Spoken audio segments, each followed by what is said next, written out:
Hey guys, welcome to Rap Drinks. Today's episode is sponsored by Shoveltown Brewery. Guys, check them out. Their beer is top notch. Today, our guest is Smokey Nelson. He's a 600 DP producer, gaffer, key grip. This man is a man of many talents and holds like so many incredible things that he can tell us about now. I feel like I fucked that up, but cheers. Welcome, anyway. Smokey. Cheers, Smokey. Thanks for being here. Okay, cheers, guys. Really happy to be here. I'm a huge fan of the Shitty Rigs community, and I feel like it's an honor to be here. Thank you very much. Mike's just mad at me because I fucked up that intro. It's fine. It's fine. It's not, if it's good, I'm worried. Yeah. But we do want to start start off with just talking about you, Smokey, and like your background and what Your brought you origin today. story. Yeah, cool. Of course, like everybody gets in the film differently, so happy to talk. So, grew up in Atlanta, Georgia, and I was given the greatest gift of my life when it was 6th grade, and my great aunt bought me a VHS video camcorder.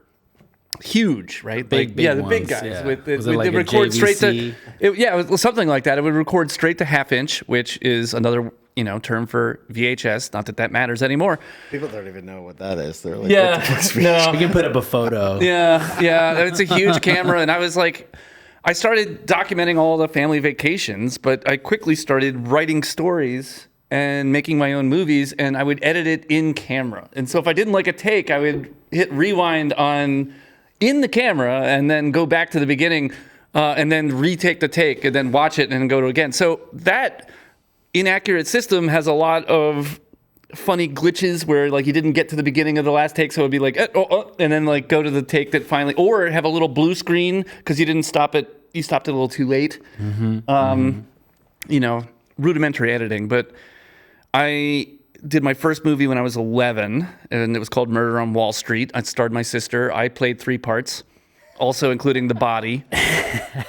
But my big, middle school project became a horror film called Cecil the Psychotic. And I did 1 through 3. Each year I would do a different one. Oh, this is amazing. I played so I was watching slasher films at the time. I was granted access to movies really early on. My mom and dad divorced when I was 7, and I was given some time to go see my dad, and he would take me out to events, and he liked taking me to R-rated movies. I saw Conan the Barbarian at 7. That's an intense movie. Yeah. And it's funny, he had this thing called bubblegum time. Bubblegum time meant as soon as it got sexy, he would then grab the back of my head and then thrust me under the seat to like find the bubble gum stuck there. We watched Conan the Barbarian in the theater 4 freaking times. And I remember the last time he had an epiphany where we're driving to the movie and he's like, son, I don't want to give you the impression that violence is better to watch than intimate relationships with women. Because I think that might mess you up in the future. So the 4th time, I didn't have to have bubblegum time anymore, and I was able to watch that weird scene where Conan gets seduced by a sexy witch. And I was like, wow, I'm really there now, Dad. Thanks. So imagine this. My dad loved B movies from the 50s. He was this guy that his favorite movie was a weirdo 50s movie called Day of the Triffids, which is about plants that come to life and eat people. So anyway, he was reading in the news. The year was 1983, and he was reading in the news that in Manhattan there was this movie that was taking the world by storm in cult circles, where people were throwing toilet paper at the screen and using water guns to make it rain. And it was called a Rocky Horror Picture Show. So it was first season of Rocky Horror Picture Show. My dad drove me from Connecticut for a midnight screening at the Angelica of Rocky Horror Picture Show. I'm 7 or 8 years old. Is Angelica on the Lower East Side? Soho. The original. The original Angelica. Yeah. So I was there with people dressed up. There were like 4 Columbias, 3 Rockies. We're in line. And we get in, and my mind is blown. Are you kidding me? The spectacle of seeing people down at the bottom of the screen, like performing, and with the movie just above them was outrageous. It was amazing. And then Rocky is born. In the movie, Rocky is born, like the new Neo Frankenstein, and they had some stage direction. He's in a gold Speedo, naked otherwise. And the stage direction is he's to run up the aisles, like, to show how cool it is to be born. And he connects eyes with me, and he's like, the dude's like, I'm imagining the dude now. He's probably like a 22-year-old guy that's living in Manhattan, that's like playing Rocky. And he's running through the stage, and he's like probably his 30th time doing it, and he sees a 7-year-old kid. And his eyes locked on me, and then he immediately reached in the aisle. He grabbed one of my arms, and my dad grabbed my other arm. And there's a moment where, like, I'm being torn by a stage performer for Rocky Horror Picture Show, and my dad's grabbing me to hold me in the seat. And my dad's fingers slipped, and next thing you know, I'm on Rocky's back, and I'm down on stage, and I'm trying to figure out choreographed dances. No way. Yeah, no, it was awesome. I was there the rest of the show. I even remember I had so many laughs because I would do things that were so dumb where, like, wasn't part of it, but like there's a 7-year-old kid down there. Yeah. And I remember on the way home, my dad was really quiet for about 30 minutes driving past Greenwich and, on 95. And he said that he got so serious. He's like, Smokey, do you like spending time with me? I'm like, yeah, Dad, I love it. This is great. This is amazing. He's like, well, if you want to spend more time with me, you have to do one thing. I'm like, okay, what? He's like, you can never tell this to your mother. The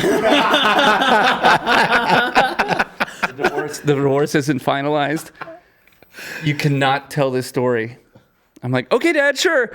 Yeah, so, flash forward 10 years, I did tell my mom, and that was when I was applying to colleges, to film school. And I used that story, the Rocky Horror Picture Show story, as my entrance exam or like essay to get into colleges of how much I like movies. I got them. Yeah. I got a lot of scholarship offers. I went to Syracuse undergrad for film school. I wanted NYU, but they didn't give me as much. And my mom was terrified of me being in Manhattan, sorry, Mom. Still here. Still here. Not that scary. Anyway, so yeah, that was a really fun thing. And then, I was in Atlanta. After Syracuse, I was in Atlanta still continuing undergrad. And I started working in the freelance community of Atlanta. And Atlanta at the time is not what it is today. I don't want to get in trouble for claiming what markets are available in America, but like there are established markets and then there's a nomadic tax incentive market. And Atlanta is a really good example of being a nomadic tax incentive market that became a permanent market through The Walking Dead. But when I was there, it was nothing. We had, hip hop music videos and the occasional indie film or the occasional big film that needed it but didn't have the resources to supply. But that's another story. But anyway, when I started, my first thing in college was I was a camera intern on a music video, hip hop music video, called The Dip. You might know it. I put my hand up on your hip. When I dip, you dip, we dip. I put my hand up on your hip. When I dip, you dip, we dip. You don't know the song? I do not None of you know the song? I know this song. Of course I know the song. Alan, do you know the song? Singing the song. I was singing the song with you. Alan, do you know the song? Of course. What the hell's wrong with you, Stefan? Of course. I'm not alone in this. Mike doesn't know it either. All right. Well, it's a category called booty bass, which is Atlanta native. The band, let's give them a shout out. Their name was Freak Nasty. Guess how it's spelled? PH. PH, Freak Nasty. I think the freak was a Q. Anywho, that really good Google. It's a good Google. It's still on Google. I mean, we could just play it. Yeah, okay. So they spray painted. What are those things that were red, and you would put a little rotary slide in? The Mickey Mouse thing? The little... Well, Polaroid on like the wheel. it's a wheel. Yeah, it's a wheel. Yeah, for sure. It had a light behind it, 2 eye sockets. Yes. And then a button that you would depress, and then a rotary wheel of slides would turn. And it would have images inside of images the viewfinder. inside. Uh-huh. Yeah, I don't remember the name of the device, but they were trying to be future in 1997, and they spray painted them silver. And then they would use they had early CGI of a robot doing the robot for the dip. Sorry, quick follow-up. That was the Tycho Viewmaster. Viewmaster, thank you. Thank you. Yes. Speaking of Google, I wish you were on mic, Alan. That would be great if we could hear you. We can hear him. But not, but they. No, they can hear him too. Yeah, I'm here. Oh, great. in the Oh, mix. great. Yeah, so they. Yeah, so the Viewmaster, thank you. Really a good Google. You check it out. The Viewmaster? But you worked on the video. I worked on the video. I was a camera intern. Okay. I was terrified. It was a green screen stage. They brought cars in. Was this 35 mil, 16 It was mil? 35 mil, yeah. It was 35 mil. And you got the changing tent guy in the corner. And the DP of that, I ended up working through the ranks and eventually became first AC after second AC and to first AC with him. And then there was a time period where I felt like I wanted to work on more arty content. This was a big deal in my life. I just graduated undergrad. It was 99, living in Atlanta, working on hip hop music videos.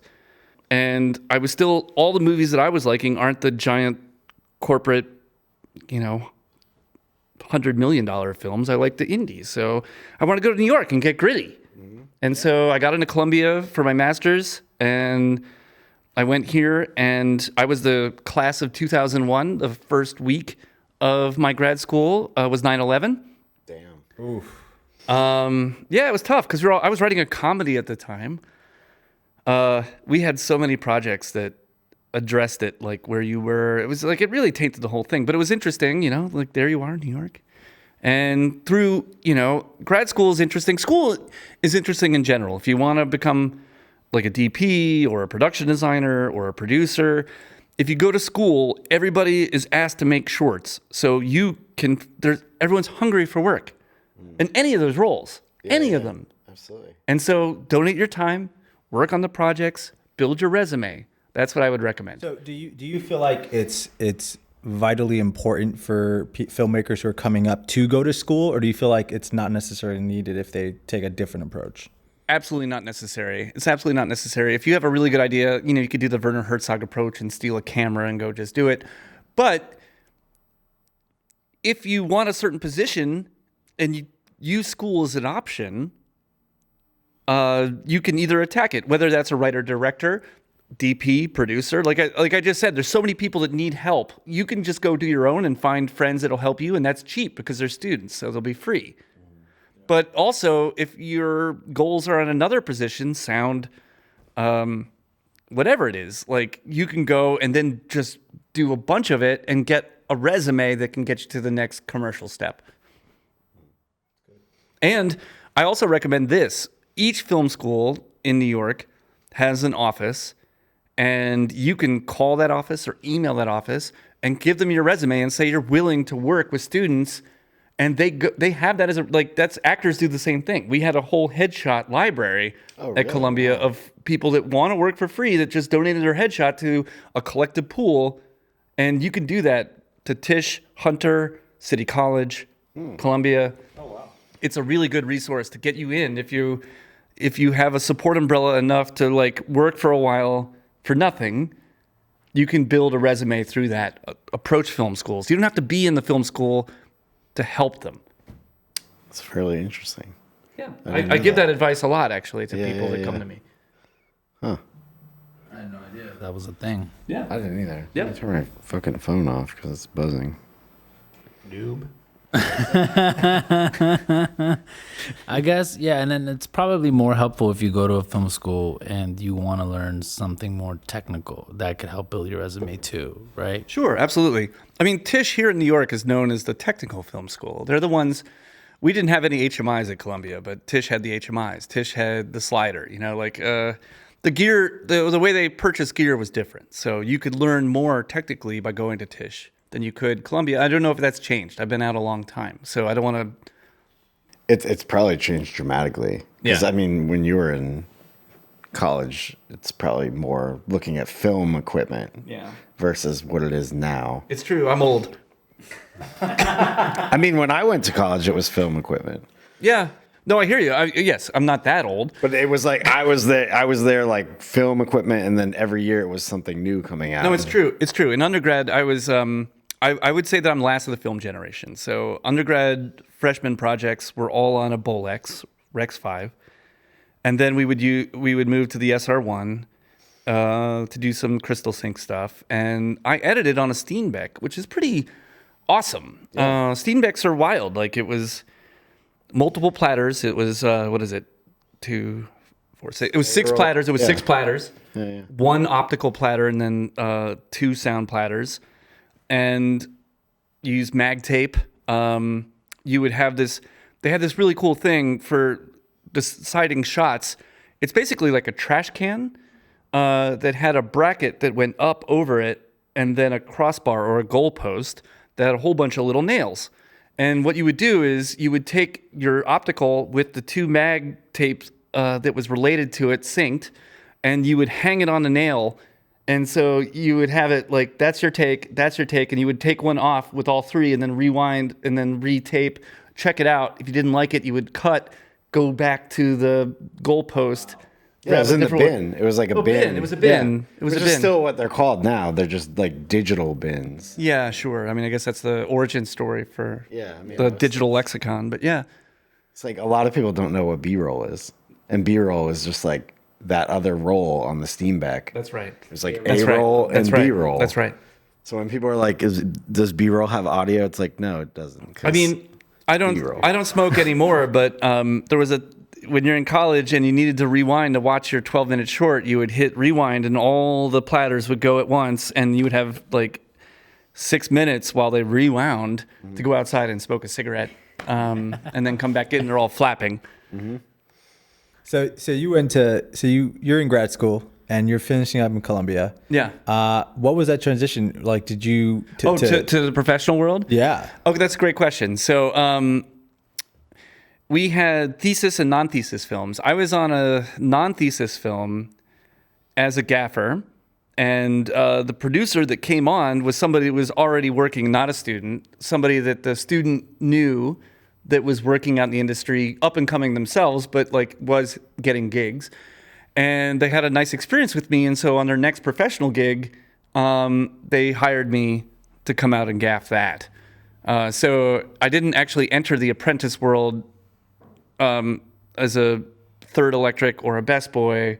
I kind of was already in student world as a gaffer, and then hired immediately professionally as a gaffer, and then that just opened a lot of doors. And how did you were you gaffing other people's projects? Did you become like known as the gaffer? Yeah. So one summer in grad school, like you did 2 years of class, and then you could take up to 3 years of matriculation of still being a student, using gear, and working on people's projects. But in that matriculation time, I was actively developing my professional career to get money to fund my thesis film. Yeah, and what was the?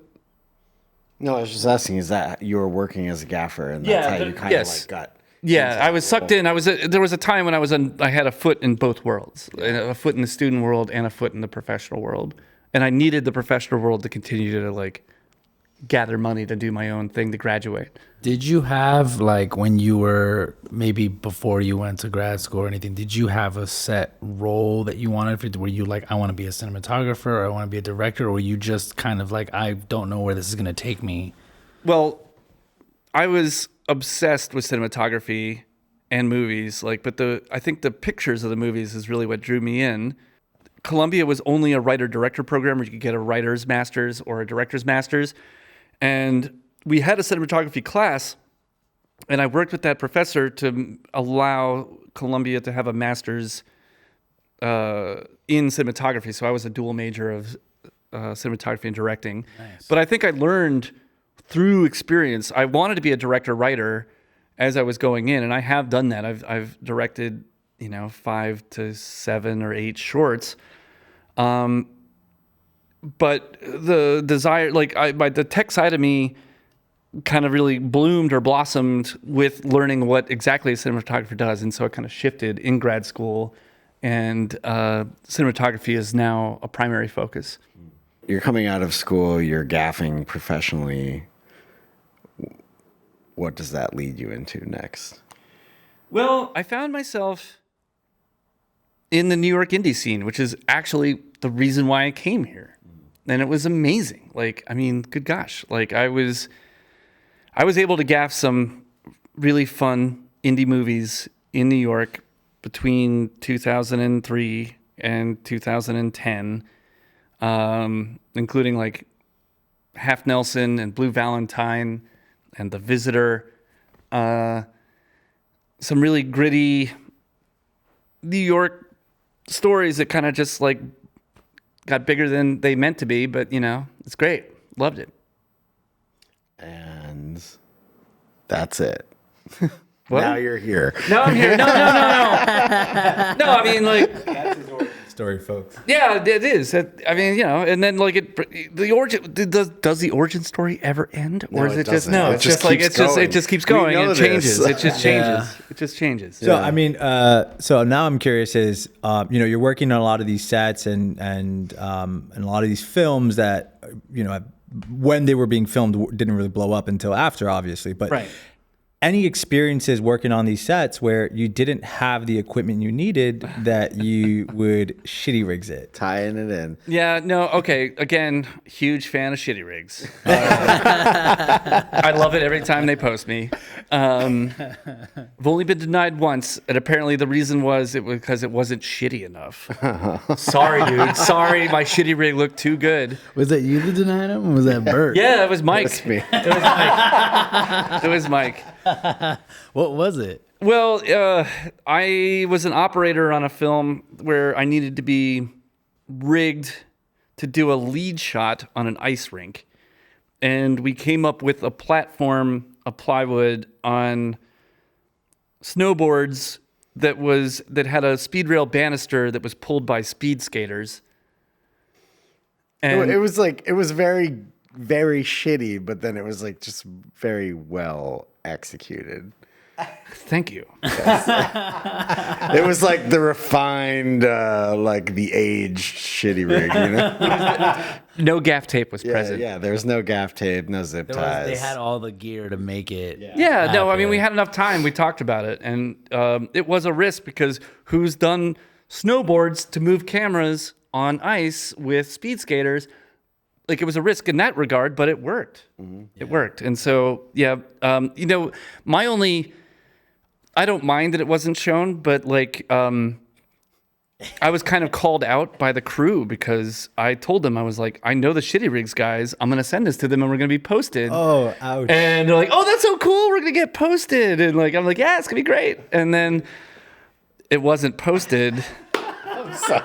And people are texting me like, hey, Smokey, you said you knew the shitty rigs guys. I'm like, I know. But they said it was too good. Well, I mean, do you still have that photo? Can we put it like over the screen for a sec to showcase it? Yeah, we got that. This is just Smokey coming back to get that photo on Yeah, the. no, on it's the like, This whole interview was just a setup for this one Luke, moment. this is for you, man. I told you I'd get it there. I told you. I just like it, you know, give me a couple years, I'll get it there. How did you guys meet? I met Mike through a very good friend when I needed help on a television show. I was looking for a Best Boy Electric, and You can say his name. He's been on the show. okay, yeah, Adam Lukens gave me Mike's number when I was looking for someone to work with as a Best Boy Electric on a all studio comedy television show that lasted like 3 months. Yep. Wow. And What was your first impression of Mike? All honesty. All honesty. Well, to be honest, I mean, I have nothing but compliments. I mean, Mike was extremely dedicated and interested. Like, yeah. And one of the first projects, so we were talking about, you I know. want to hear my first impression of you. Oh, please. Mad scientist. I was like, who is this guy? You remember the first thing Smokey told you when you met him? No, but I remember the first thing that he made us do is we showed up on a prep day and he had a box of bulbs, like a giant plastic box of bulbs, and he's Paul's like, called it Smokey's box of broken glass. because most of them were broken. And he's like, we're gonna make oysters, and I was like, what the fuck is that? And Smokey. All right. So also, it was a team of 3. It was me and Mike. And Mike was obviously coming experienced. And then the third was a friend of mine that had moved to New York that wanted to get into lighting. And so he was inexperienced. So I was leaning on Mike a little bit here. And we figured that our third would get up to speed quickly, which he did. He's wonderful, wonderful set technician. The oyster is something that I came up with working on this movie called Sugar, which is like the second movie of the Half Nelson people. I was gaffer on that. And Sugar is about a Dominican Republic baseball player that comes up and then he becomes into the minor leagues in America. And it's about a fish out of water story of being, obsessed with baseball from a small island and like then thrown into the American scene. And we had a 5.5 minute Steadicam shot. And there was nowhere to hide lights on this entire shot. And we needed lights in certain spots. And this is 2007. And LED technology isn't where it is today. And LEDs are amazing. Like LEDs have revolutionized, just like phosphorescent illumination that's color corrected for Kelvin revolutionized the 80s in terms of Kino flow. LEDs did the same thing. And one of the things that's great about them is their low power usage and their ability to work the LB scale of Kelvin, which is the blue-orange scale to get you balanced to your camera. And they can be taped, but there wasn't this before. So an oyster, essentially, we're all familiar with paper lanterns. Paper lanterns are, circular, spherical lanterns you hang a light bulb in. There's a couple problems with those. One, it's hard to fix them to a solid point. They move with the wind. The interior illumination source isn't necessarily hard connected to the outer source. So, any kind of volatile environment, those things are terrible in. So an oyster is essentially a thing I developed where it was basically a piece of foam core with a flanged medium base socket that I wire that then I cut with tin snips, a paper lantern in half. You can even put a hinge on it so it can fold for collapse in half, like an oyster. You had one that was like what? I called them like oysters. a regular oyster is. This would be a half oyster because it's a half sphere on a back that you could just tape anywhere. And then I also made quarter oysters, which you could put in like a ceiling crack. Yeah, in the corner. Yeah. And or a vertical. You could do it vertical. You could also do it horizontal.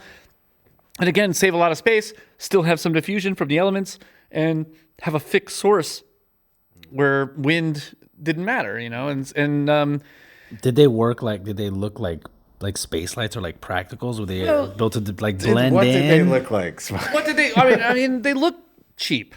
Okay. But I mean, in terms of the shot, though, I mean, sure. Well, it's a soft glowing source. Okay. And I also, in order to control that source, so there's always two things with lighting, right? It's first generation of light, and then the second part is controlling that light. So the oyster went through a series of things. Like it had coroplast skirts at times. We even built Oyster shells. Oyster shells. We called them oyster shells, and then. You could grid those. We had grids. The problem is, the real benefit of an oyster is being light and fast and secure. And so the more weight you added to it, yes, you did get some control out of it. But I actually, in retrospect, the coroplast builds wasn't as valuable as a quick, easy black wrap application because black wrap is so light and it's not going to sacrifice any of the integrity that you have. You could look pro if you wanted, and it was silly. I mean, what do we call like Adam? When we built some coroplast skirts, because Adam would always complain that the oyster was too glowy or too shotgun, where it spilled too much on sets, and so we had a nickname for some of the ciders. I was like the Adam, like. Oh, I don't remember, but Adam complaining kind of checks out. Yeah, no, but there was a nickname that we on some of the things that we built that was directed at Adam Lukens. So is this what Mike was talking about before about your elegant shitty rigs? Like they're really nice looking shitty rigs? Yeah, I guess, I got compliments for them all the time, and DPs, I actually got work off the Oyster, where I remember there were some first ACs that saw me using them that were in their transition to DPing, and so then when they became DP on the next gig, they were like, oh, I want that guy that built that Oyster. I need those Oysters. So it's like, they're easy enough to build. Like but... You also have some things that aren't easy enough to build. That's true. Yeah. Okay. So Please tell us about it. So wait, no, hold on. Before we digress, so he asked you to build oysters. Yes. That's right. You were learning to build oysters on line. the show. It was a production line. That was like the first days on set were just cutting paper lanterns in half, getting stabbed by the wire, making some sort of tie downs, figuring out which bulb was dead and putting it in there and then wiring it all up. The proper analogy to understanding what you're doing to doing it would be really Karate Kid. I was asking them to wax on, wax off before they understood the value of what those repetitive motions were going to do. But then when they saw them on set, they're like, oh, God, this is great. Like, I mean, you lit that whole show basically with oysters and a tungsten package. I know, it's weird because it was a studio show. We had the ability to use regular Mole Richardson gear if we wanted to, but we kind of had a homemade package. Yeah. Was there a certain look that these lights give you that you prefer over just like using a Mole Richardson? Sure. Well, a chimera is a wonderful thing. A chimera keeps the diffusion at distance from the light. Like that's the benefit of diffusion. The farther distance you can get from the light, the more that diffusion works in its truest sense. And the chimera's second function is that of a grip, where it has black around the diffusion distance to keep spill off of things. So the thing about a chimera, though, is its diffusion face is square. It's one-dimensional, where a paper lantern is a sphere. And so the way that it diffuses things, if you think about it, it's because it's spherical, it's a constant distance. Every part of that diffusion is the same distance from the light source, where on a square-faced chimera, the edges are longer distance from the light source than the center. And so diffusion cuts light and allows fall off. So a sphere, it will have similar fall off and not point fall off. So it's technically it's a soft light and has good directionality and consistent fall off. Let's go into more productions you've worked on where you felt the need to use your creativity and your mad scientist skills to bring it together. Because I would say that I remember working on one set with you. First time I met you, it was pretty much with Mike and Jonathan. We did a degree commercial for the basketball court, up in Queens. And and I just remember you coming in and working with these two guys. Anyone they put me in touch with is just like fabulous people. And they just they were like, yeah, Smokey got it. Like anytime I was like, oh, what about Smokey got it? And just watching you go around and work. And I think at one point you climbed the bleachers. They were closed. And you just climbed the bleachers all the way up to block out the sun. Yes, in there. Yes. And that was like, what, 40 feet? So my name is Smokey Nelson. One of my friends, Matt Walker, made an anagram of my names from the letters. And he named me Monkey Lesson because I would actually choose to not wait for a ladder to do something. I don't recommend it. I mean, I'm pretty confident in my climbing skills, but I'm not trying to show off. But it was, just you get a little impatient on set sometimes. It's risk management, risk management. I mean, risk management. I do want to say this, it's not always advantageous to go the most dangerous option, but if you risk manage and see if your ability to control it and manage it outweighs the risk of failure, then go for it. But that's a choice that everyone has to make. Yeah, you once said on a previous episode, what I was fucking Mike talking was about. saying that safety is a scale. Yeah, for sure. Because See? it's all dependent on the. Fuck you, Bert. It's dependent on the person's comfort level with taking said risk over safety, right? Or in that zone of safety, and also, like, I guess, how dangerous is it really to you? The comfort level of the person executing whatever they're doing. It's like, Yeah, and experience helps. Like, I mean, early on, your risk assessment should be a lot more conservative than your later risk assessment, right? Like, or you won't have a later on. Yeah, that's right. That's right. I mean, you need empirical knowledge, you need experience, and you need to, trial and error. But like, make sure those errors aren't in dire consequences. It's. Tell us some about some of those moments in your life where you taken some risk to I want to hear like a high right, risk, high reward. Okay, so let's talk about it. So let's talk about the threshold from being a gaffer on student / really indie low budget shorts to becoming like a gaffer on bigger movies and stuff. I had an interview. There was a movie, it was called Runaway, and it was in Upstate, and there was this deliciously absurd producer that had made his name in the 90s. He's Hal Hartley's cousin, and he produced all of Hal Hartley's super indie New York, no budget stuff, and so he's a scrapper. And I had an interview, they had a gaffer, but that gaffer had to take 1 week out of their film to go do another film. And so they're looking for a replacement gaffer for that week. And my resume's good. I was recommended by a friend that was working on the production.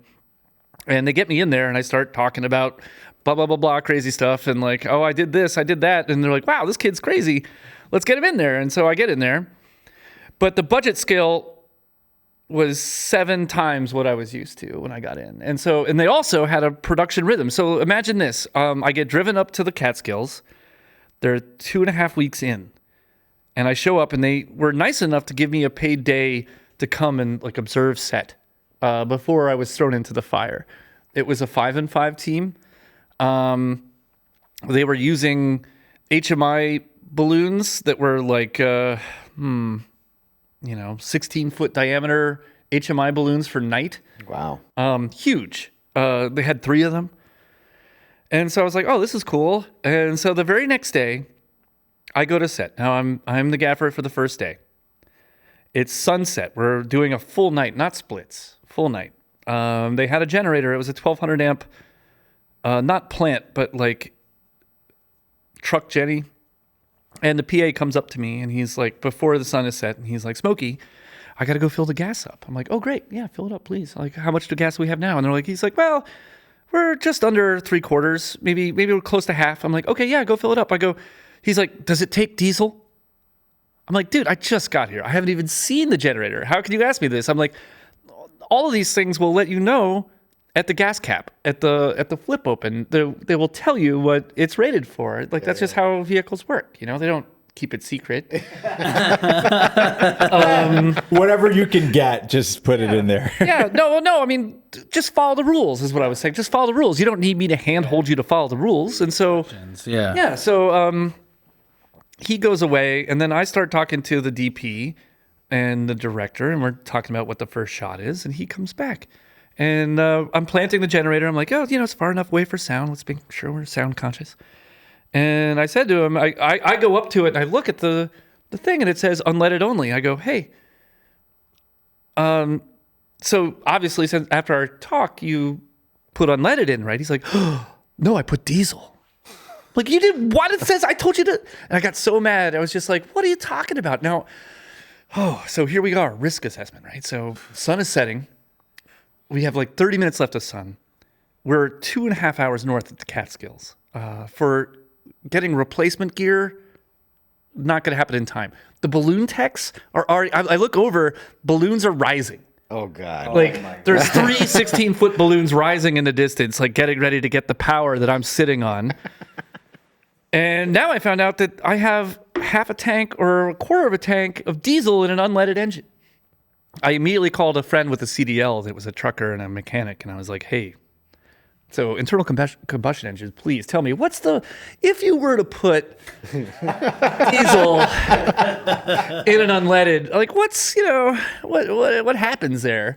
And he was like, well, it depends on how much, the ratio and all this stuff. But he's like, worst case scenario, well, best case scenario, it's going to chug, be a regular, and issue out a terrible black smoke until it's enough unleaded left that it's going to then right itself and go. And worst case scenario, its pistons could seize and the whole engine would be ruined. Oh my God. Ooh. Yeah. What did I do? Who did I tell? No one. Did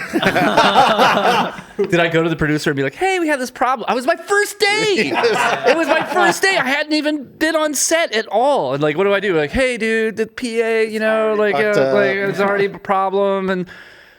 And so in terms of risk assessment, I was like, well, so I think it was more on the corner side. And like, yeah, okay, well, what if at lunch I had him get other tanks unleaded and we fill it in to dilute and like we just keep adding more unleaded, like you have it on standby, like 5 tanks, just keep filling. And so I was like, I remember it was my best boy, the PA, and the truck driver all looking at me like, Smokey, what do you want to do? I'm like, let's turn it on. Let's go. Let's do it. Let's turn it on. If you guys see anything, you let me know, right? Okay. We're all together. Let's turn it on.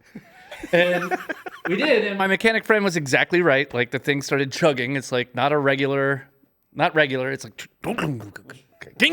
and like the smoke was awful. Like somebody even came up to me like, hey, production's setting up lunch and we're smelling this like burning gasoline smell. Like we're wondering, is that you? I'm like, could be. It's my first day. Freaking first day. And oh man. And so then you got to focus on the DP and you're trying to get the shots. And it was one of those things that wasn't a set it and forget it, like, where you're tweaking for every angle. So you're focused, but in the meantime, you're like, you hear it, and you're like, You're just sorry, what was that? You wanted soft light here?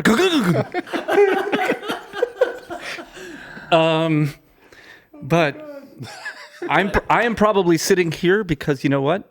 It worked out. Yeah. It worked out. We kept feeding it gas. The kunks get less and less. And then by the end of the night, it was running smooth. And so risk assessment, was it worth getting production involved? Everyone's like, oh my God, there's this problem. And like everyone's freaking out. Or in that case, I took a risk and it worked. And it doesn't always, but on that one it did. And after that, those producers hired me on several other features and we had zero problems with gasoline. That PA, he is now a 52 electrician and he is doing great for himself. So there you go. That secret just went to your grave until this show airs. yeah, well, no, he knows who he is. Did you ever? So you didn't even tell production at the rap party what happened? No. Actually, Bob, sorry, but I was in the right. It went great. That guy has a Hey, I kind of think like, as a producer, it's like, all right, you did it. Like, Yeah, no, you I got us won. to the day. It would. Yeah, and I've worked on shoots where like, if I've been the camera operator and there's an AC and the AC at the end of the day tells me like, hey, so just so you know, like at one point we were in a pinch and then like, but I fixed it. And I was like, dude, if no one knew there was a problem, then you fixed it, then there was no problem. That's right. Like, There's no problem. Yeah. But again, each of those is a risk assessment of how loud you get. Do you stop? Do you keep going? There's a really funny anecdote from this same producer on this job. So the DP wanted a 12K par, which is a light with a ballast, HMI, very powerful light. But he's from the 90s, and he called up they didn't have it on the equipment package of our truck owner-operator, so they called up a separate house, and he played a character. He played a dumbass producer, and he's like, imagine him on the phone, like playing Hollywood producer. He's like, hey, yeah, so I'm doing this indie film. We got no money. We have nothing. And it's one of those, contemporary behind the scenes film on filmmaking kind of stories. And so for a prop, the art department really wants a 12K par. We're not going to turn it on. It's just going to be in the background of shots. I know it costs this much normally, but if we're not turning it on, could you give it to us for, a quarter of the price? And he was able to negotiate a third of the price for for 12K par. Did we turn it on? Of course we turned it on. It was burning every day. It was our primary light. And so I came to him. It was around rap. And I came to him and I was like, hey, Bob, I'm really impressed with what you did, man. It's a really crafty producer trick. And he's like, yeah, that's great. Yeah, thanks, Smokey. And I go, yeah. I just hope that they didn't register the hams counter on the thing. He's like, what? I'm like, the hams counter. It's on a ballast of every HMI light. It registers how long the light has been used. It's like an odometer on a car. It just ticks up, And he's like, no one told me there's a hams counter. I'm like, yeah, they all have them. So, if they had the number down, when they get it back, they're going to know how many hours it was run. He's like, oh. And then he walked away. And I'm like, okay, well, he's thinking about that. And then later he comes up to me. He goes, hey, Smokey, so do you know how easy is it to crack into a ballast? Could you adjust the numbers? If you were to crack into a ballast and adjust the numbers? And I'm like an odometer where you actually physically move. I'm like, actually, I think it's digital, man. I don't think you can do that. And he's like, okay. And then he took the same pause and walked away, and then came back to me another 30 minutes later. He goes, Smokey, have you ever seen the movie Ferris Bueller's Day Off? I'm like, yeah. He's like, is there a way you could run the light backwards?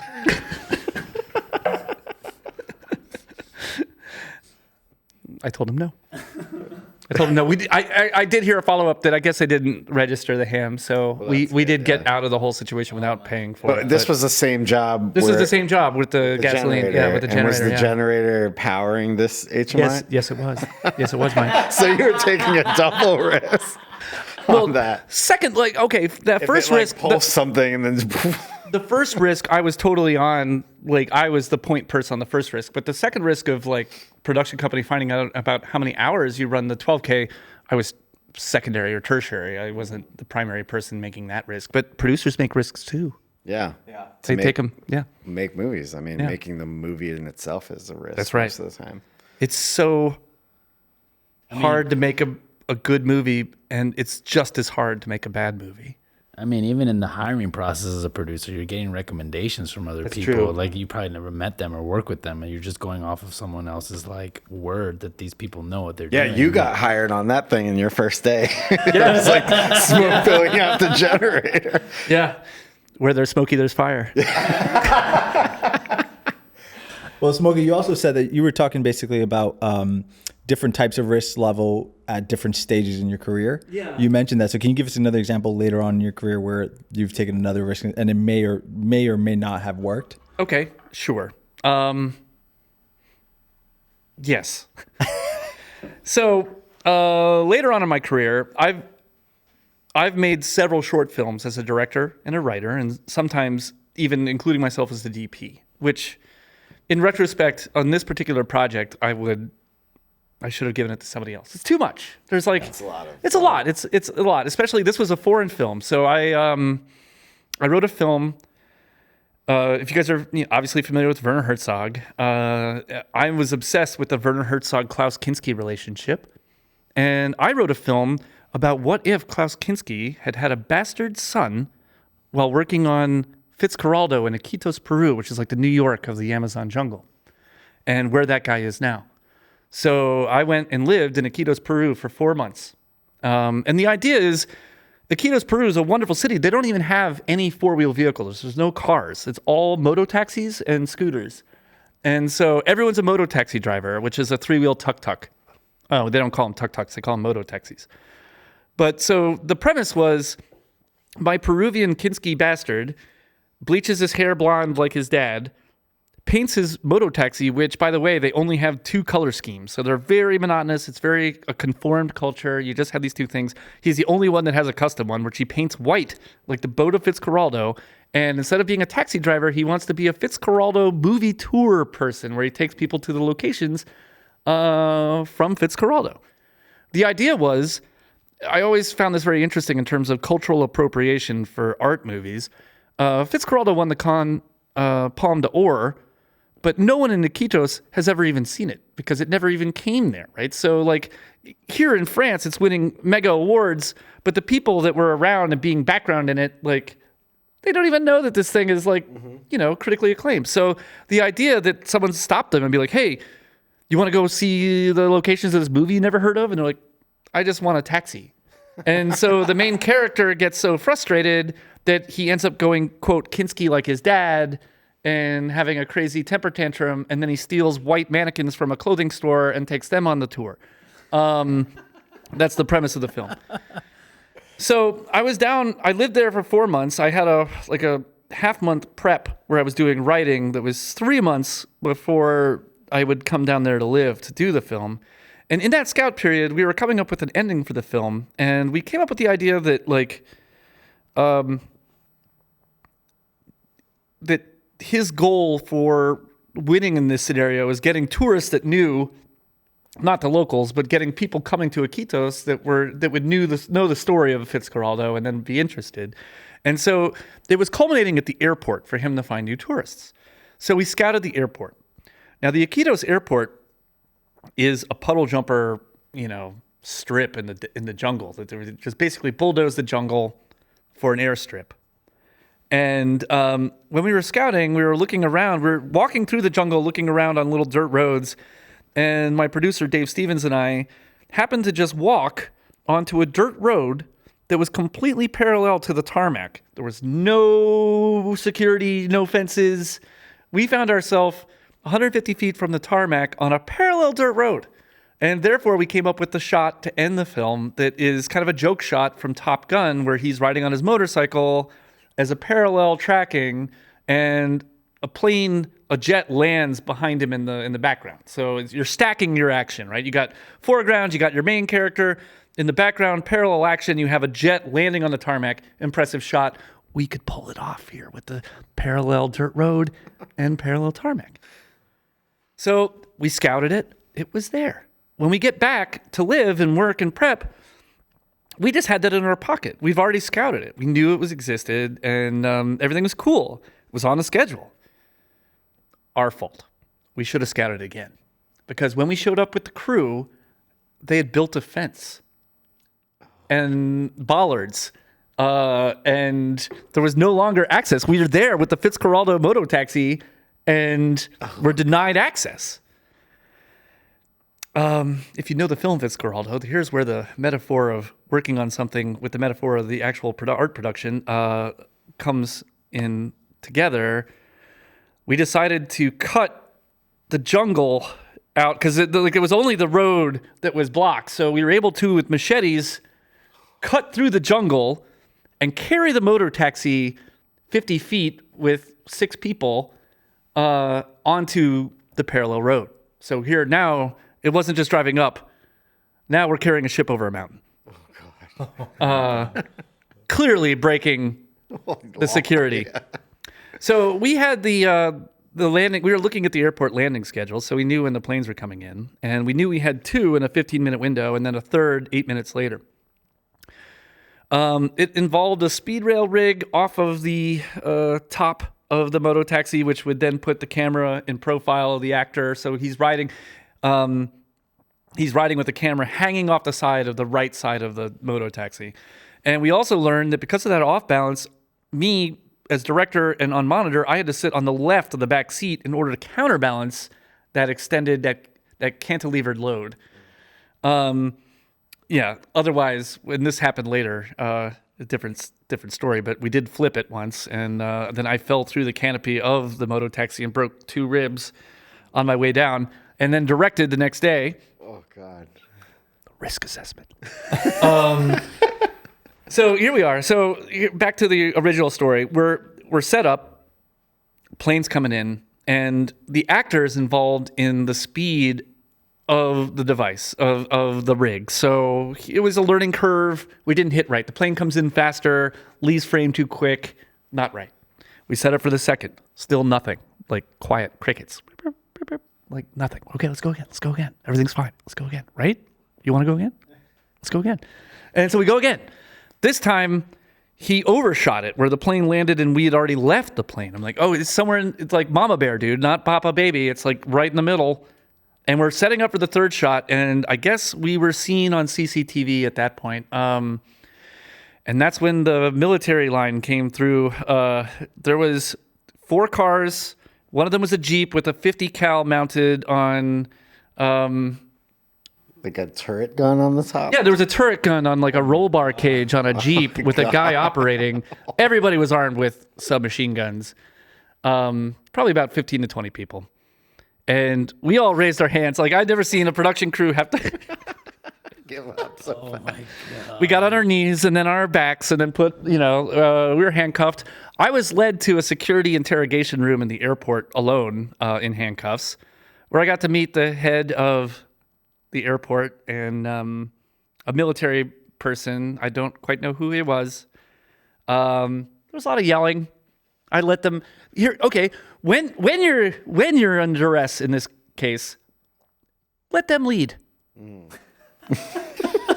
Really, just let them lead. Like, they're gonna tell you what they want eventually. Don't like really. I was immediately, my instinct was to defend myself and explain first, but they needed to let off some steam. So once they let off some steam, and then they finally asked me, like, what the hell were you fucking doing? Yeah. And I explained the Herzog connection. I explained and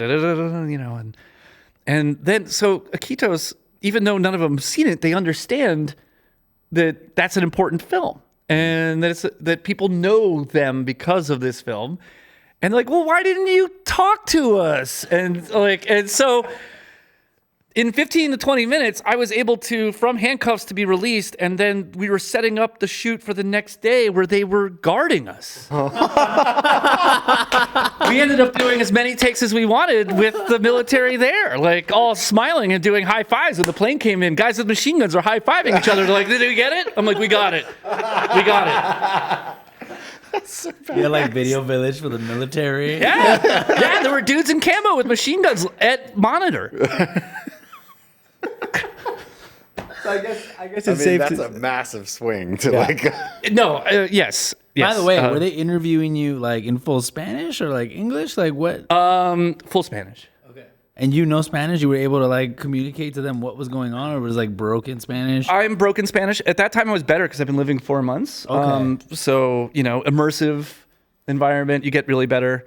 But, I still... My first AD is first language Spanish, and so he was helping me direct actors in Spanish and giving me nuances that I wouldn't understand of the way their performances were. That was very valuable. If you're ever directing in a language outside of your own, having a first AD that speaks the natural language is a real asset. Wow. Damn, Smokey. Yeah, it was one of my wilder moments. Yeah, for sure. Did they get a special thanks in the film? Of course, the Peruvian military is like top of my special thanks. Yeah. And was this before or after you broke your ribs? No, this was before. We broke our ribs the next day when they allowed us back to do some B-roll. Yeah. That's when it. That's what we flipped. Basically, the actor. So the dirt road had a little bit of a ditch, and the back wheel got a little on the left side ditch, and then it just flipped right over. And the way I was hanging off the carriage to counterbalance, I fell through the moto taxi, which, as you know, is like metal pipes coming down, and I hit all the metal pipes on one side of my ribs. And I also had dengue fever at the time, so I was like, I was showing a fever of 102. Wow. Yeah, I mean, you got to persist, right? Did you have like a set medic or anything? Like what happened? Did you have to get rushed to the hospital? Set medic. He had the military. The military. That's what I'm saying. If you had the military, there must have been at the time I broke so they got bored with us. Like on the B-roll day, they weren't even out there. They only wanted to see the plane land shoot. So when we were out there just shooting like tire rolls on grass and all that stuff, they were like, "Oh, just go. Our airport's your airport." Did they get your Top Gun reference? No. Oh. I wish. That would have been cool, right? I'm like, it's that time when he's on that Kawasaki Ninja, Like, I don't know, and the F-16's coming in. So this is great. You're taking a lot of risk and seeing some really great rewards, even though medically speaking, it's a little bit of a issue there. Sure. But have you had any issues where you've taken risks with creating a shitty rig, like something you used on set that you are like, oh my God, you're under the wire. You needed to Yes. Okay, so here's the deal. There's a certain, like, when you're working for a DP and you're a gaffer, key grip, or, you'll find that sometimes a DP will be like, oh, it's really small. I don't want anything really big or professional. We can just use this little cheesy thing and it's going to be fine. And then when they get to set, it's not enough and they need more. They need more, right? Like, and maybe the thing that you're using doesn't have the capacity to give more. Well, I was gaffing a guide to recognizing your saints. Wow. And we were doing a shot with Diane Wiest, who I'm a huge fan. Love The Lost Boys. Oh my God, she's amazing. I was definitely like starstruck a little bit. But it was like pickups for, after the edit. So they wanted to reduce costs at all. And so the idea was they were using clip lights with paper lanterns affixed to the front. A lot of clip lights, if they're not porcelain, if they're tin, they have rating ceilings. So can't use a light bulb over 60 watts. Right?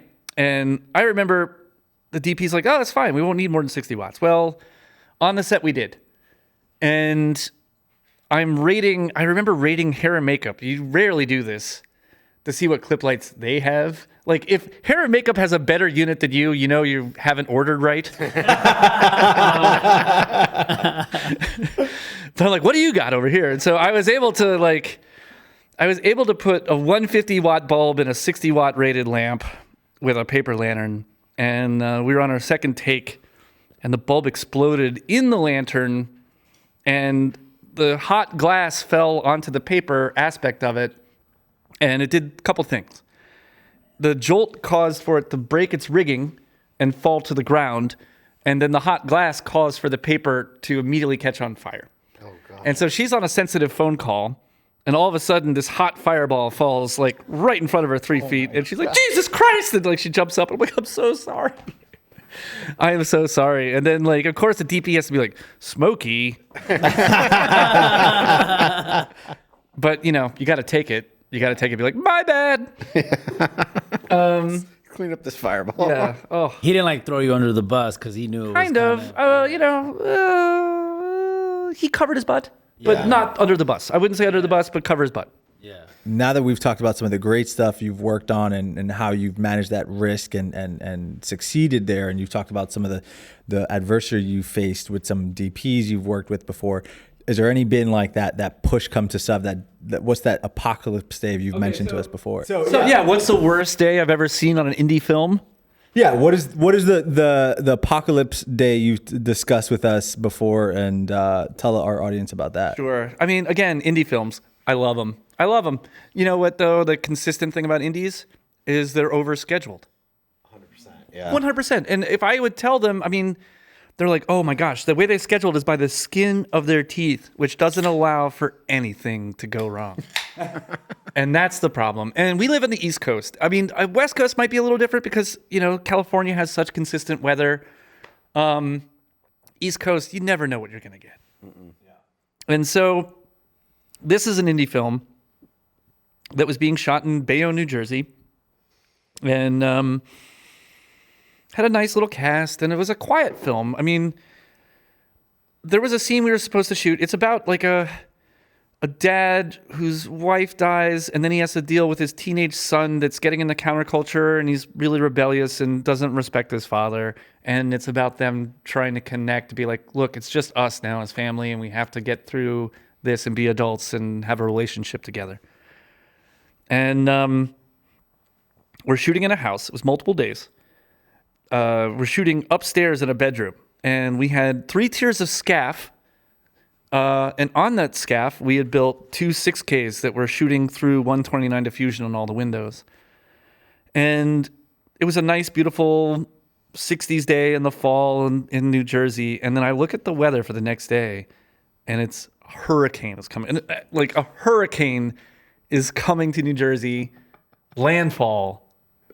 50 to 70 mile an hour winds.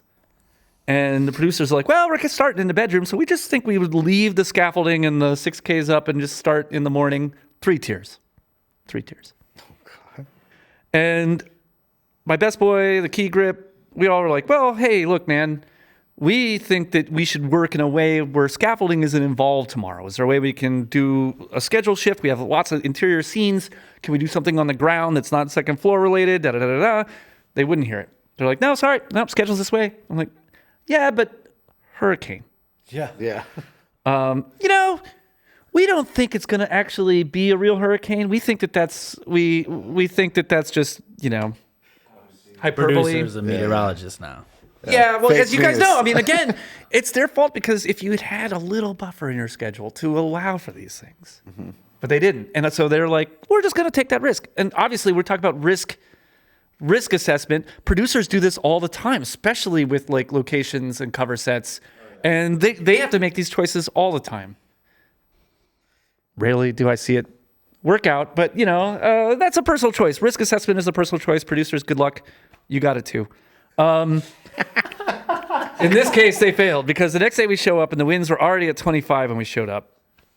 And the scaffolding, if you're on it, you're swaying at this level. This is the level of sway. Wow. And That's a safety concern too. extreme. And Yeah. the grips were working on it. They were throwing lines out. I've never seen scaffolding with more like tie-off points. Probably like 15 to 20. Jeez. Oh no, it was a lot. And like, here we are. So we're in a neighborhood with chain link fence all around the backyards, and without permission, they're not talking the locations.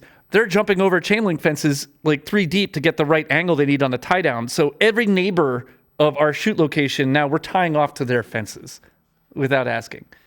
I thought that was a little detail that was kind of fun, where it's like, oh yeah, whatever guys, we need this. Yeah.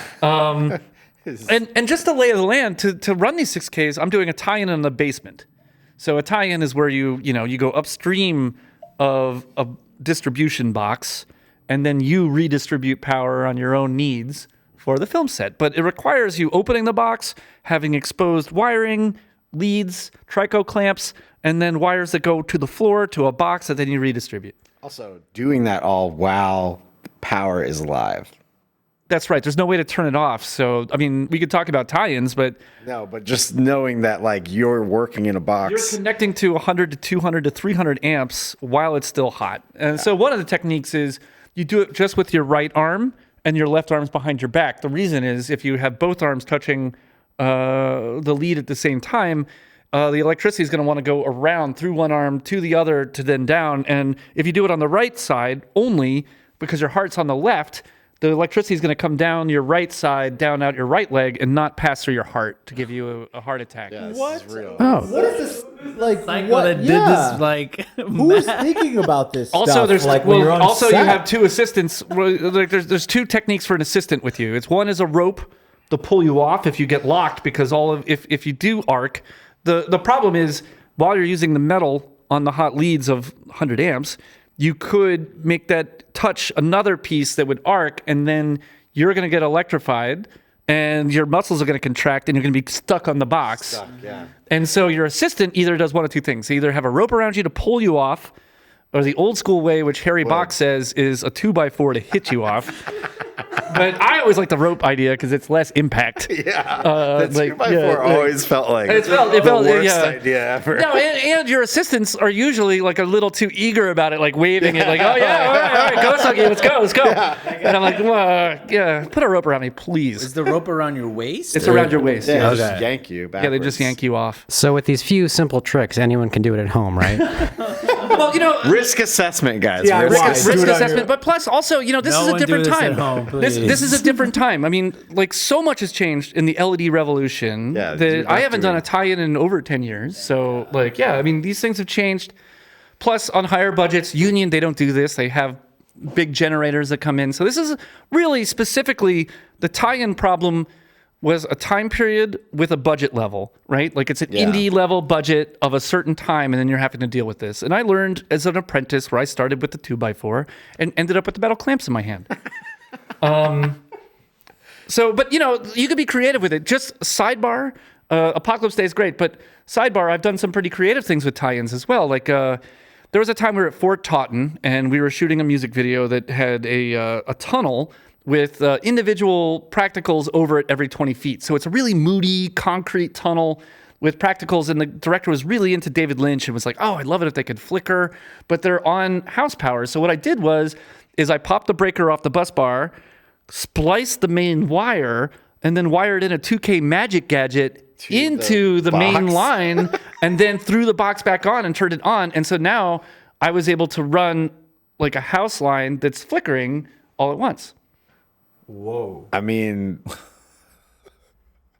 this guy, mad scientist. This is exactly what. Well, but then from there, the next step was we wanted a house where it was a whole house, where it was a Steadicam shot that as a character was going through and singing, each room they would walk in was dark, and then the practicals would light up in proximity to that person. So you needed to control it DMX, right? Slide bars. As they got near a lamp, that lamp would come on. Like they were some kind of inductive power source for any lamp that they were near. And so what I did was I bought myself a bus bar, which is the internal connectivity device in a breaker box, and then connected all the breakers from the house onto a bus bar hanging on a C-stand that then I ran through a DMX that then put the leads from the DMX into the bus bar. So I was able to run a house DMX style with sliders. Wow. Damn. How do you come up with this stuff? Like, I don't know. This shitty rig sidebar moment is brought to you by Shoveltown Brewery, by the way.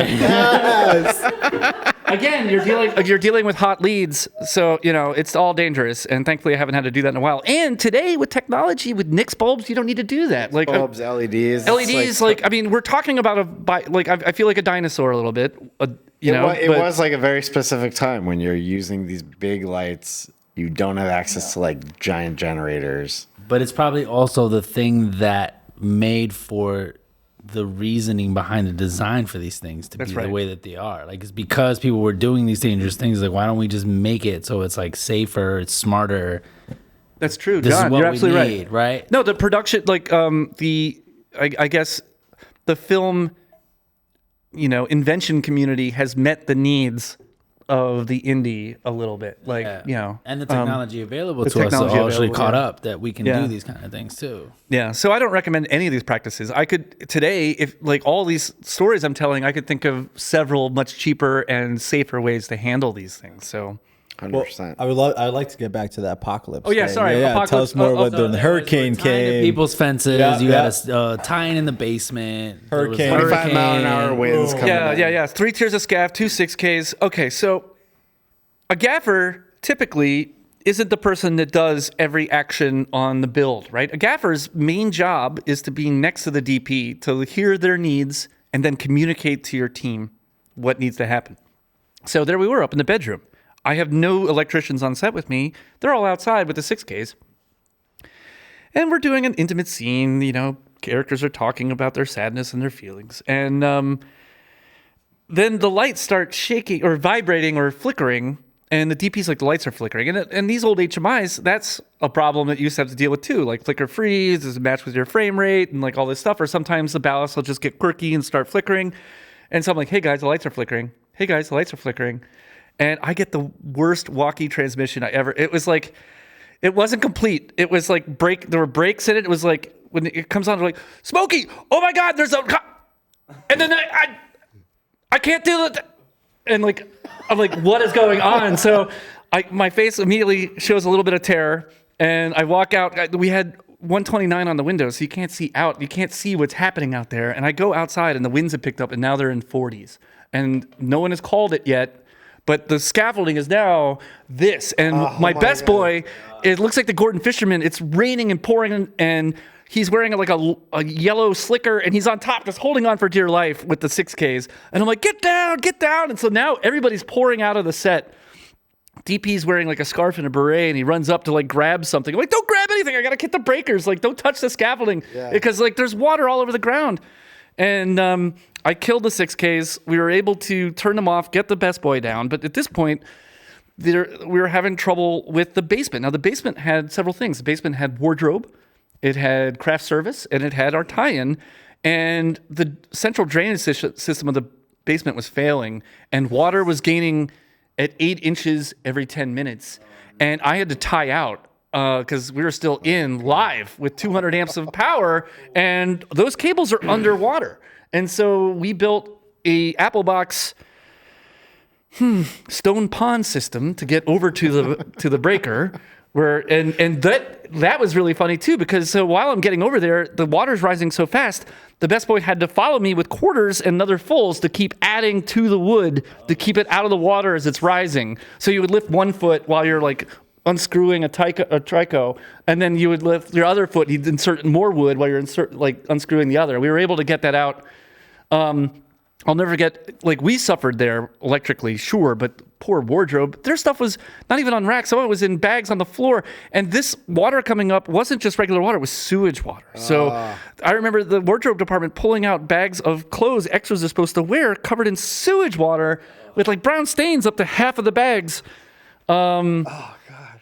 And so, you know. What happened? What was the next step? Yeah. Okay, so what happened? The next step was they decided to change scenes. The 6Ks are down, so they decided to change scenes. The scene that they chose to change to was an outdoor scene with the dad and the son doing a pet burial. They lost their family dog. And it's supposed to be a sensitive scene where the kid delivers a eulogy over the pet's grave. And at this point, the rain had stopped, but the wind was even accelerating even more. So, and we're out of power. DP wants an active source. I suggest passive, which means like you can harness light many ways. You can use electricity to gain one, but passive means like you're using more of a grip system where you're bouncing what the existing light is, which at this point seemed better to me. Except I guess in this case you could also say on counter that it could be a flag or a sail because bounces do require some. Yeah, but you just had untied from. I had just untied. The last thing I wanted to do was like plug into the house again. And so that's when the DP sent me on a mission. He's like, Smokey, I need you to go to other houses and see if they have any external power or a box outside you could tie into. He's asking me to tie into another house. And at my age now, I have a very clear answer to this. It's different than my age then. And then I was like still very much new. This is this is right after the leaded and unleaded feature. So I was like, sure, boss. And so he's got a PA going to Home Depot to buy a very new Putt 3000. And I start walking around Bayonne looking at the neighbors' houses to see whose boxes I could open up and grab power from. Oh my God. And I come back and my initial assessment is I didn't see anything. And now I'm watching the set. I'm at set. I get a little bit of a view of what's going on. And so here we are, the kid's trying to deliver his eulogy, and the winds are so much, their hair is all over their face. It's like supposed to be a really quiet, sensitive scene of like they're both going to come together. This is a reconciliation moment. And the wind is so much that like the sound guy's like, I need another. And like, you couldn't even see their face because like the kid had long hair, it was all over his face. And so I turned to the DP and I was like, hey man, I know that we really have to, like, our schedule's really tight, but like this doesn't feel like the right vibe for how I read this. And he's like, Smokey, did you find any power? I'm like, okay, all right, I'll keep looking. He's like, keep looking. So at this point, I'm going farther in the perimeter, and I get to like a main road. It's like a Jersey road, 2 lanes one way, 2 lanes the other way, with like a median with like left turn openings. And there's cars parked along the side. And it had electrical lines above and transformer boxes. This is like a main thoroughfare. Yeah. And there was like a Ford pickup truck down the way.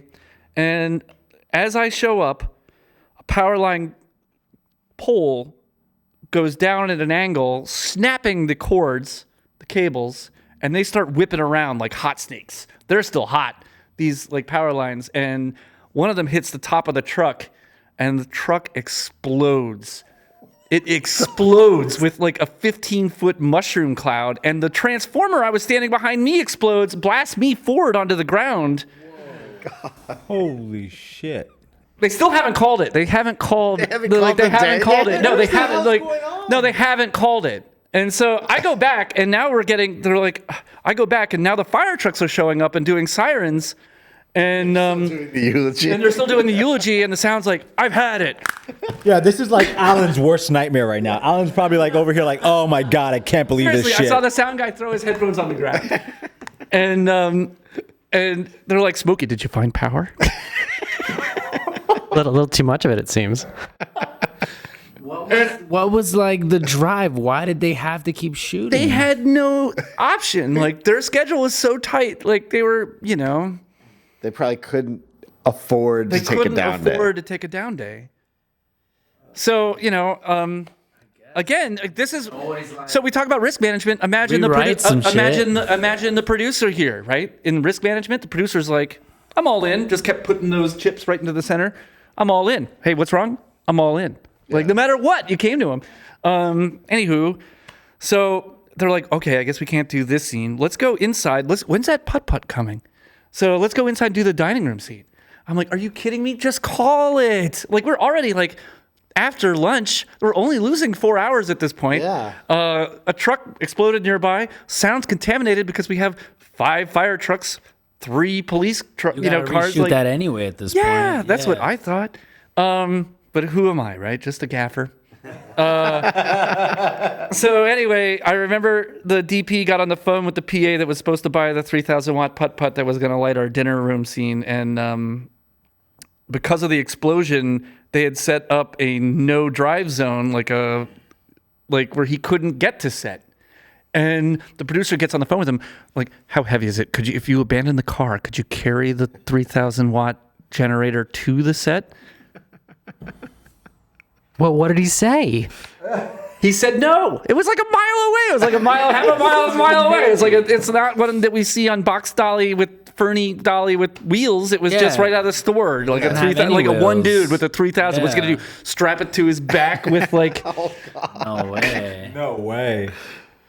So at that point they called it, but it was only an hour before our day was supposed to end anyway, and we got absolutely 0 shots in the film that day, even though they bent over backwards and pivoted to get everything that they could. Yeah, so it was all a waste anyway. It was all a waste anyway, and people almost got hurt several times. Yeah. And the wardrobe, we actually had to take a down day because they had to clean the shit water off the existing wardrobe. So, Yeah. Jesus. Apocalypse Day. yeah, man. That is definitely the worst. That's crazy that a DP is asking you to go around to other houses to commit an illegal tie-in on other houses. Yeah. I'm sorry. Like this guy sounded like a coke fiend for power. Like he's like, did you give me the He's a power?" really nice guy. He's a good friend of mine. I still love him, and he's doing really well right now in the world, and nothing but the best for him. All right. It's just crazy. Yeah, I don't know. There should have been someone that just was like, hey. Well, that's someone. Actually, guys, that someone was me, and I was too early in my career to really put my foot down. I have different standards for that now. Yeah. You learn them. I mean, at one point, oh my gosh, I put spikes. I had crampons on my sneakers, and I scaled an electrical pole that had a box up that I thought might have leads on it. So I'm using a ratchet strap around my belly, and then I'm climbing up a pole to then do a tie-in on an existing electrical pole on the same shoot. So, I mean, like... Oh, my God. But I think that can-do attitude got me a lot of hires early on, right? Who wants a guy that's like, fuck it, I can't do that. Like, they would rather have a lunatic monkey lesson. That's true. That's going to get it done. Well, then maybe this is the... it's a balance. It's a total balance. This is the... I don't know. This is the line of like where safety is a scale, right? Like there's an obvious line we get to where like you probably don't want to cross that threshold. I'm going to be honest. I wouldn't climb a pole to do it. Yeah. Sure. Let me ask you this then. I understand that you felt like you were younger and you felt like you didn't want to be the guy that was like, hey, I don't want to do this. Yeah. But do you feel like there was something else kind of driving you that like you just enjoy like the troubleshoot? You see the obstacle and you're just like, fuck that obstacle. Like I'm going to punch that obstacle in the face. Well, you nailed it, John. And as you heard about my short film, which is huge reference to Werner Herzog, who got stuff done. He stole a camera to make his first movie. He's a huge inspiration to me. And he's been criticized for putting his crew members in danger to make a movie. Like we can talk about La Souffrie, which is a documentary in the 70s where There was an island with local inhabitants that there was going to be a volcano that explodes, and some people would not leave the island because of whatever reason, their tradition or religion. And so he brought a documentary crew there to film the people who wouldn't leave because of the deadly eruption that's happening. So he's been criticized often for putting people in danger, to get it done. He's probably not also lying to the people that are doing these things, right? Is he? I worked with the DP of La Soufrière, and I asked him about it. I was like, well, did you have a go plan, like an out? He's like, well, Werner kept saying that there was a boat that was just over there that was going to able to pick us up if everything happened. And he's like, I kept looking at the water line and I never saw the boat. Oh, God.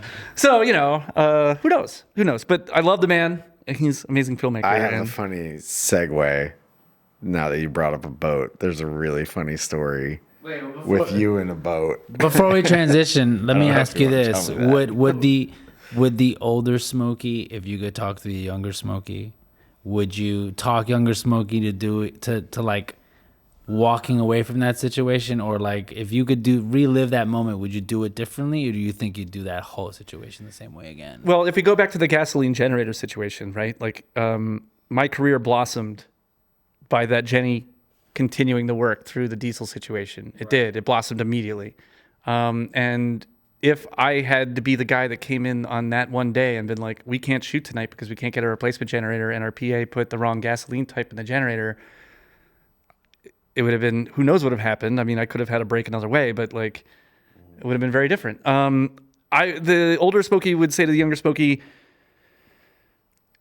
maybe adjust your percentage a little off the risk. I wouldn't say don't take risks, but I would say maybe adjust the percentage of your optics, and really think out long term. I would be less, but still. What about Apocalypse Day? Knowing that a hurricane was going to be landfall. Apocalypse Day, I would have forced the producers to take the 3 tiers of scaffolding down the night before based on the winds. And, you have to use some union calculation here, even though you're non-union. That's just a contract really that exists for finances for the producers. I mean, you could still use the safety concerns. If lightning happens in a 15 mile radius of your location, you should shut down for 30 minutes before lightning happens again, because you're basically setting up lightning rods all over. 100%. 100%. So, that's something I would take from union culture as like a rule to force a producer to say no to, yeah. And honestly, anything. It's not worth dying for a dumb movie. For me, anything electrical that's beyond like a point where I feel comfortable with it, that's where I'm like, no. Like I've looked at places where they're like, we want to do a tie-in in this place, and I'm like, no, I don't want to. Sure. I don't want to do it. Sure, and I've said that too. I've also turned down tie-ins. And like, you have to think that a producer is hiring you to be the electrical expert or the grip, the camera support expert. That's true. And even though they would rather your answer be, it's cool, you have to accept and even throw that back in their face a little bit. Like, you hired me to tell you what's possible, and in my best opinion, this isn't legal or possible or safe. Yeah, you shouldn't feel scared about saying no. Right. Yeah. Right. Yeah. That's definitely a big You should takeaway. definitely express your concerns too. If you're willing, be like, I can do this, but here are maybe the things we should consider. Yeah, don't feel pressured. Try to live away without regrets. Yeah. In your filmmaking experience, like where, it's, don't get anyone injured. Yeah. 100%. Yeah. Yeah. So I guess that ties into asking what advice you would give to young filmmakers that are coming into set. Obviously, I know a lot of this episode has been focused on like risk management and, adjusting your risk management, determining on how long you've in your career has advanced in this field. But what advice would you give to young filmmakers who are coming into this? I've been working professionally since, the dip was 97, but then I did some more schooling.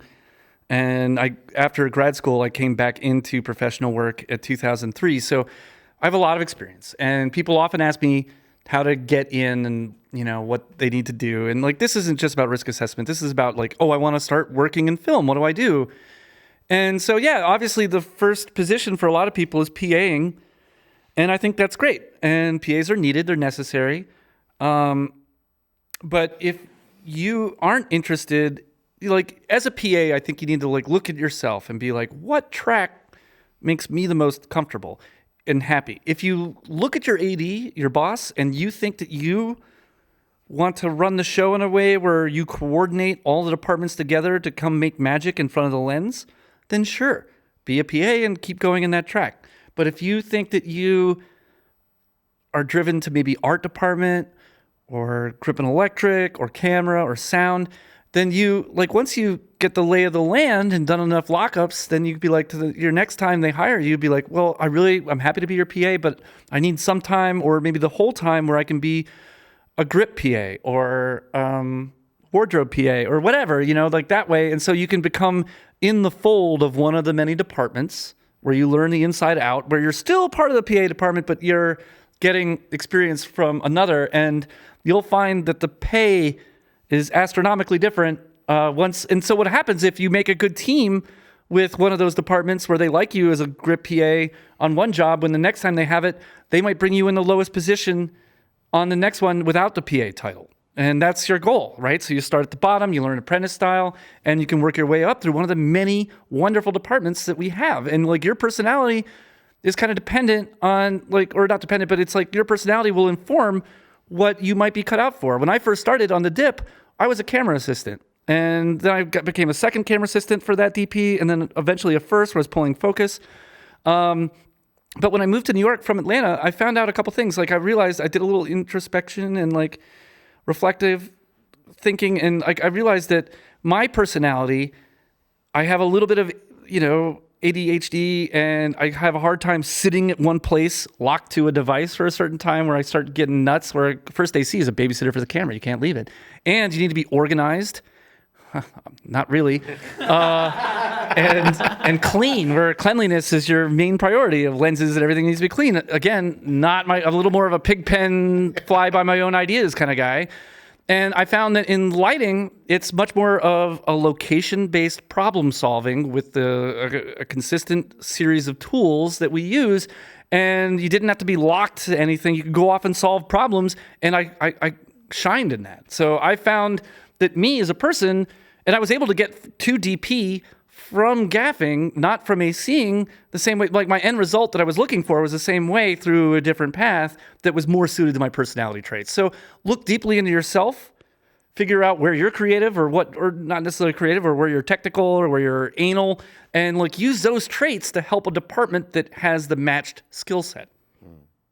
And when you take risks, remember the risks. Like you could fail, you might not always win. So assess those risks with real honesty to yourself. But I'm not saying don't take any, because then it's pretty boring. Super boring. Just get into accounting then. Get into accounting if you're not ready to take risks. But, Production accountants are always needed. That's right. You just offended like the 3 production accountants that are watching this Patreon channel. Just sit in a cube, do your work. I'm going to run 10-1, but you're still recording. All right, cool. I kind of need to tell one too. What, can we just cut? But Yeah, we can Just cut for right now. Yeah, we get back to your boating scene, and then All right, so Sponsor says. yeah, sponsored by Shovel Town Brewery. So we've talked a lot of stories about you gaffing, but you're a DP. Sure. That's what you're doing now. Yep. So Yeah, I mean, DP has its own challenges and risk assessment and, permission versus forgiveness. So a fun story for me is back in 2016, a media company asked me to be DP for an interview with Hillary Clinton when she was in the primary, and it was in Iowa before the first primary, and she was speaking at an Iowa university, and we were given a hard 15 and flown in from New York with a small team with our own gear. Iowa is a gear desert, so you have to bring your own in, right? Like your cameras, your lighting. That's, what you have is what you get. Like bring. kind of also just a desert as well. Well, I mean, it's more corn. Corn But desert. yeah, I mean, corn desert. But anyway, so we're flying into Boise to then do a puddle jumper to Cedar Rapids, and on that puddle jumper, everybody involved in the plane is media. And I remember, you never want to check your camera or your lenses in, because those are the things that are the most important for your shoot.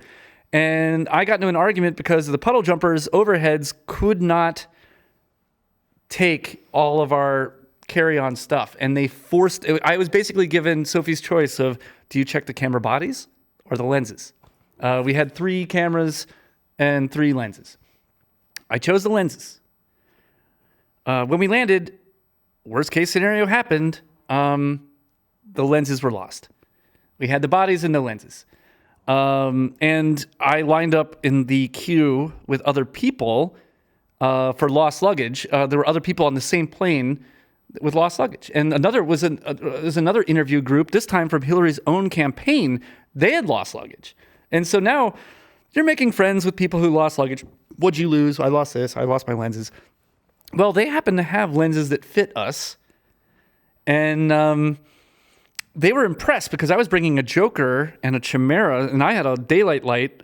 I found out that their interview time was 30 minutes before our interview time, and they were impressed that we had a light and we had a sound guy with a mixer, and they were just doing onboard shotgun and no light. And I was like, first off, while we're waiting, they get the miracle that we wanted and we didn't get.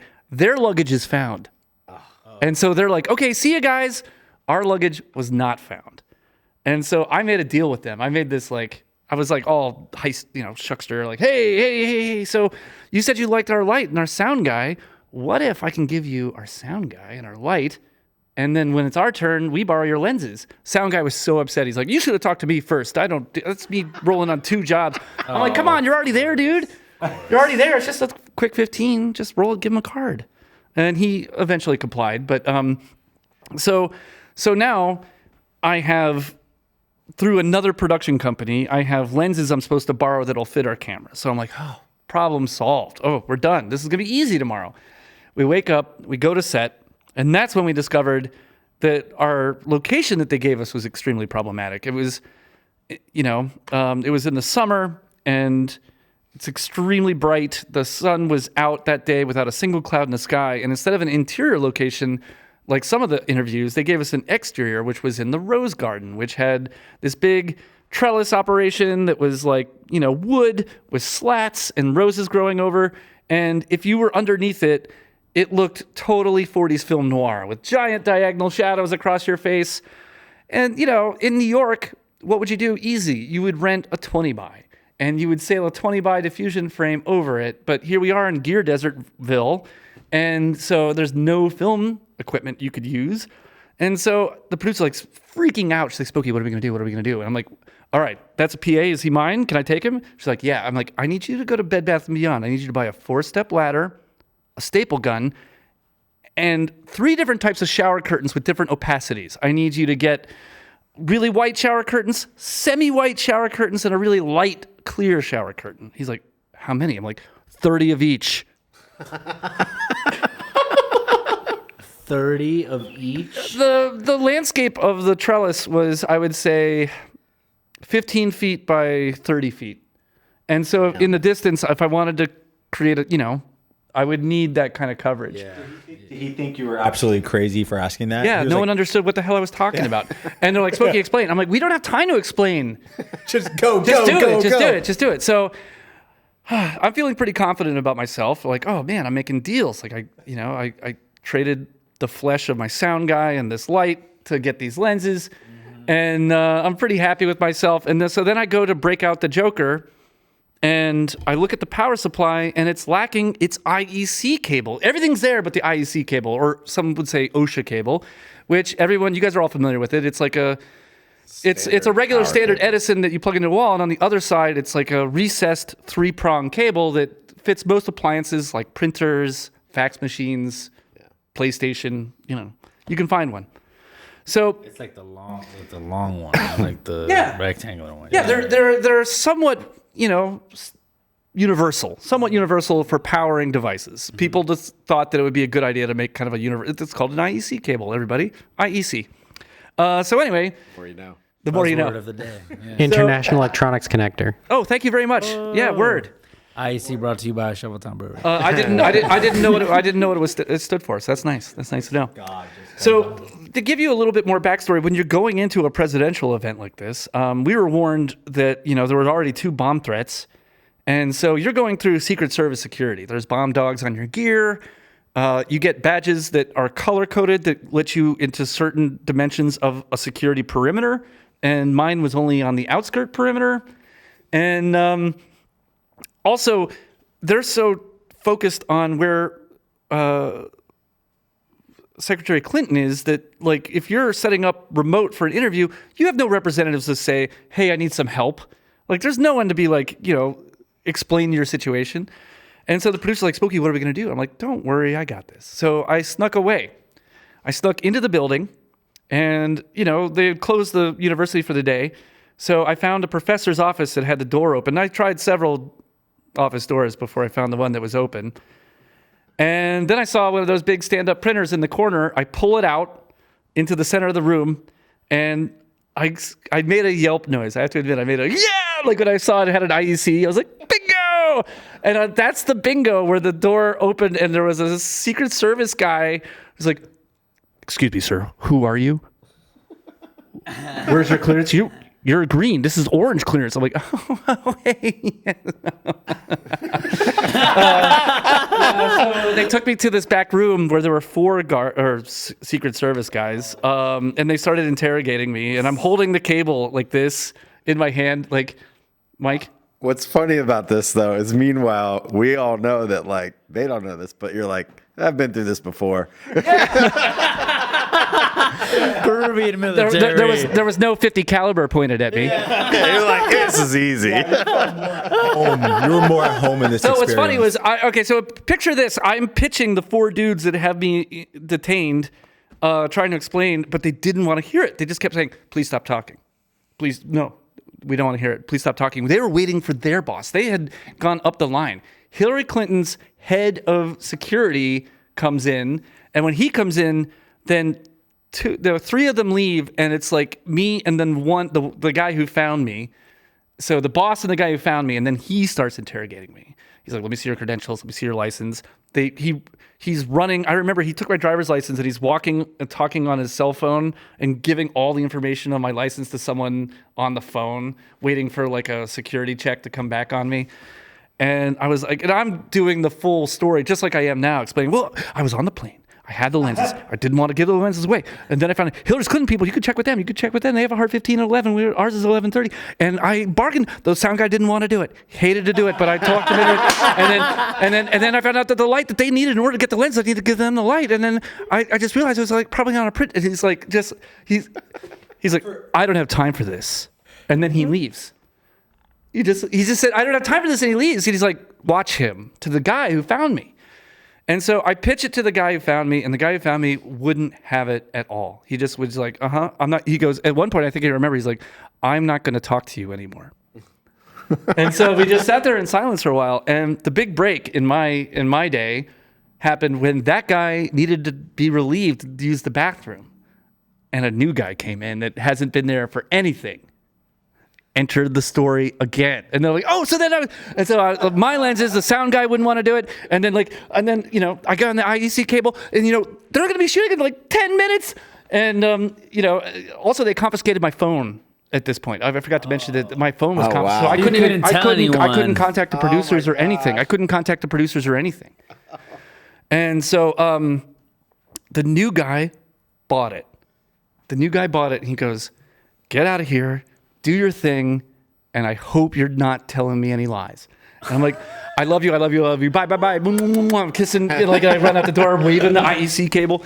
And like, did you get your phone back, or did you just leave it? No. At this point, I don't have my phone back. So I run, and I make it to the producers, and I find the light and the sound guy, and is like, wait, I thought you said I was supposed to do another interview in like 10. I'm like, yes, you are. I know where they are. I'm the only one that does. And here's the light. I got the cable. And the producer's like, Smokey, I need to ask you. I'm like, I can't talk now. And at that point, I looked over at the trellis, and the PA was doing great.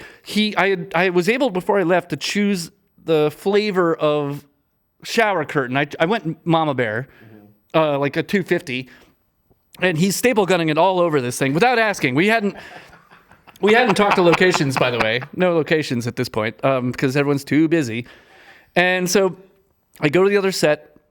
I set up their light, give them the sound guy, and they do their 15. It was great. And then I pull away with the light, sound dude, and the lenses, the coveted lenses. I come back, and the trellis is finished. It looks beautiful. Soft light inside, not a shadow in sight. Everything's diffused, glowing. And at that point, we had 5 minutes. The producer gives me a high five, and then we see Secretary Clinton and her team coming over the hill, and she's walking with 10 people. And she's got like hair and makeup and, wardrobe and her handler and the producers of the event and mostly women, very powerful women. And they come over the hill and they see this god-awful looking thing that looks so out of place, like so weird. It looked like a white monolith from 2001, where you're supposed to go under here. And she's like, good gracious, what is this? And so I'm introduced to her and I'm like, oh, hi, yeah, Secretary Clinton. Yeah, sorry, they kind of put us in a bad spot for lighting. And in a regular market, I would have just rented some film gear to handle this. But here I could only think of shower curtains. And she turns to the team, pats me on the back, and she goes, that's the kind of ingenuity this country needs. Oh! And, I'm sure she says that to everybody, but she said it to me that day. And she sits down and she looks great. She's a beautiful woman and like the lighting is nice on her. But then again, because of this long story, because I had to tell her the story about getting there, her hair and makeup and her wardrobe people heard that. I think that they were kind of egged on that when they looked at the monitor, they were like, oh, Secretary Clinton, you never look so beautiful. This is amazing. Like they fed into the story. So now they're giving her this is the best I've ever seen, that kind of stuff. And so we start rolling and everything's really good and the interviewer's great and we're getting great stuff. And all of a sudden I feel this hand on my back while I'm operating a camera. I'm operating Hillary's medium. And I feel his hand on my back and I look up and it's the head of Secret Service. He's now showed up and he gives me a thumbs up and a wink and he hands me my cell phone back. Oh, wow. Yeah. Shit. Yeah. Forget about shitty rig. That was like shitty experience, and you fucking pulled it off. Luckily, it wasn't like the grab that like puts you to sleep No, while you're operating.